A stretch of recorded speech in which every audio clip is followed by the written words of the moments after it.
All right, today we're going to break down something really intense, the anatomy of a destructive parasitic relationship. We're going to use the source material itself as our roadmap. So let's just dive right in. Wow.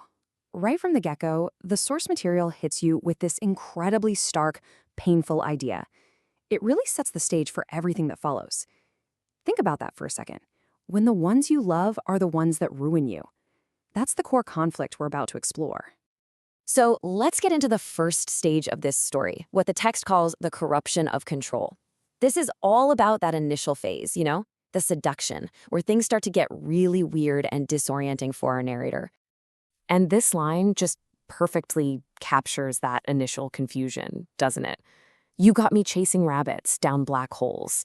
It's this feeling of being completely unraveled, of losing your grip on who you are. This is where that corrosive influence really begins to take hold. Then we get this haunting refrain that pops up. Listen to the rhythm of it. It's systematic, automatic, schematic, psychopathic. This is so important because it tells us the manipulation isn't just random acts of cruelty. No, it's a deliberate, almost machine-like process. It's pathological. So what do we call this? The text gives it a name, pathologic love. And it's a chilling definition, right? It's a dynamic where affection isn't real affection. It's just a tool for control. And lies? They're not just lies, they're the building blocks of a whole new fake reality for the narrator. Okay, so how does this actually work? Let's move on to the mechanics of control.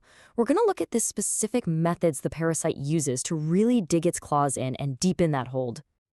Just look at the contrast here. It's so stark. On the one hand, you have the promise, what was sold to the narrator, a symbiotic relationship, something pure and innocent.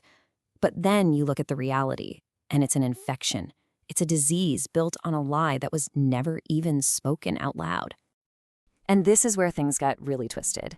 The manipulator literally redefines what love is. Bruises are signs of love, or so you taught me. I mean, can you imagine?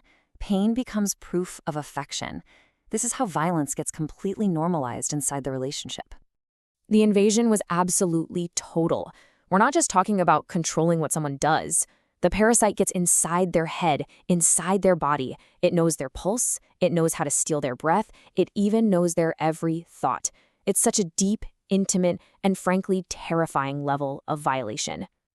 All right, now we're at a real turning point in the story. This is the acceptance of futility. It's that moment of clarity where the narrator starts to see just how one-sided this whole thing is and realizes the incredible scale of what they've sacrificed.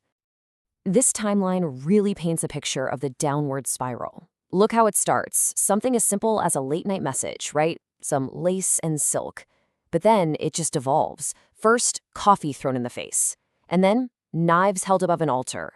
From tenderness to an existential threat. It's a terrifying progression. And this right here, this is the core of that realization. My everything for your nothing. Wow. The narrator sees that they've given up their entire being, their whole purpose, just to feed the whims of someone who gives nothing back. It's a complete and utter imbalance. So that leaves us with a huge question hanging in the air. What happens when that sacrifice just becomes too much to bear?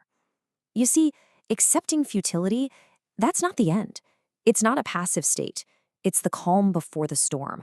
It's the spark that's about to ignite the final explosive stage. And that brings us to the final act, breakpoint mutual destruction.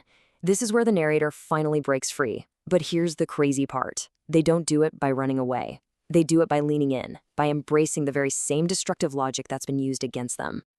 You know, the narrator talks about the ultimate betrayal here. I allowed you into my home, you turned it into my prison. Think about that. The one place you're supposed to be safe, your home, was turned into a cage.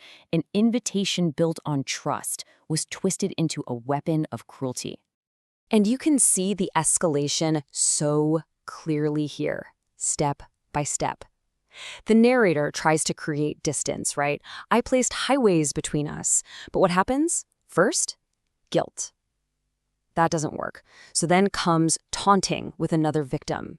And when that doesn't work, it's just all-out war. A war on their entire life. This phrase that keeps popping up in the final section is so powerful: apocalyptic salvation. It's this terrifying paradox, isn't it? The only way for the narrator to find salvation, to be saved, is through total and complete destruction. It's like they have to burn everything to the ground just to find freedom in the ashes. And this is maybe the most tragic lesson of all. The narrator says, "You taught me the ways of war." All the methods the manipulator used, the control, the aggression, the cruelty, those have now become the narrator's weapons. The student has learned from the master, and it's heartbreaking. And so the whole story ends on this really chilling, desolate note. Absolute destruction. Nothing is sacred now. It's the brutal, inevitable conclusion of a relationship like this. It really leaves you wondering, doesn't it? When the person who controls you teaches you to be a weapon, is there any other possible ending besides mutual destruction?